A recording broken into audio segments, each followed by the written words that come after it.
လုံးမမင်္ဂလာပါဒီနေ့ကတော့ကြောက်တောင်ရေတခွန်တွားတာဖြစ်ပါတယ်လမ်းလျှောက်တော့ဘောနော်ကြောက်တောင်ရေတခွန်ကို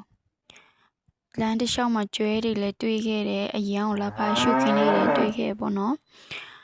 ပြီးတော့ရေတခွန်ရောက်တော့လဲ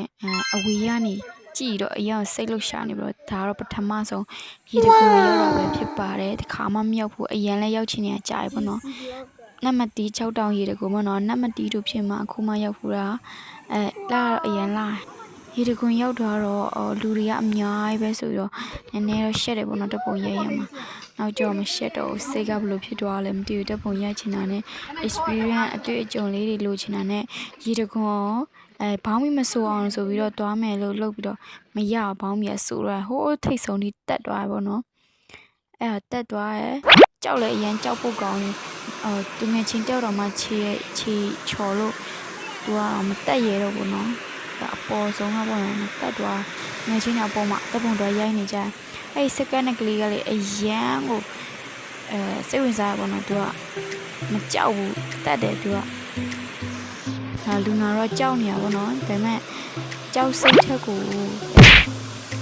တွားချင်တဲ့စိတ်ကပိုပြီးပြင်းနေတယ်ဆင်းတော့လည်းနည်းနည်းကြောက်ရပေါ့နော်အစင်းမှာလူနာရှိရကောင်းမလေးက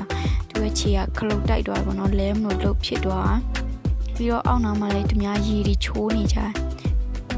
ရေတွေချိုးနေကြပြီးတော့အောက်ဆင်းခဲတော့မုံစားတယ်မုံစားတော့ခဏနေတော့လူတွေကရှင်းသွားပေါ့နော်မုံစားရောခဏလေးနေပြီးတော့သူငယ်ချင်းတွေကပြောတယ်မုံစားပြီးပြန်တက်မယ်လူရှင်းသွားပေါ့နော်လူရှင်းသွားတဲ့အချိန်မှာပြန်တက်တယ်ပေါ့နော်ရမ်းလာလူရှင်းတော့တဲ့အချိန်မှာဒါပေမဲ့လူကနေတော့နည်းနည်းရှိနေတယ်ရမ်းပြုတ်ဖို့ကောင်းတယ်အဆောင်တော့မဆိုအောင်လို့လုပ်မယ်ဆိုပြီးတော့ရေတကူရေနဲ့ထိလိုက်တော့အရန်အေးမြသွားတယ်ပေါ့နော်အဲကြောင့်တစ်ချင်းရေတခါလေးချိုးလိုက်ခေါင်းမှာလျှော်ခဲ့လူနာရဲ့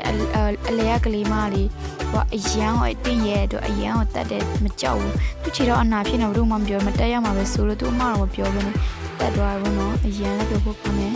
ဒီတစ်ခေါက်ကတော့နည်းနည်းကြော်အရန်ပြောဒီ blog ကိုလုပ်ဖြစ်ပဲပေါ့နော်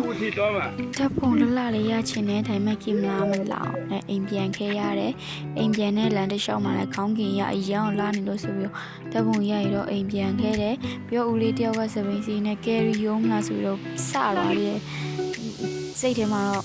6ရောက်လို့တင်နိုင်လားဆိုပြီးတော့ပြောနေသေးတယ်လမ်းတစ်လျှောက်လည်းအရန်ပျော်ဖို့ကောင်းတယ်ပေါ့နော်ပြန်ရင်ဒီ blog လေးကဒီမှာပဲဆုံးလိုက်ပါတယ်နော်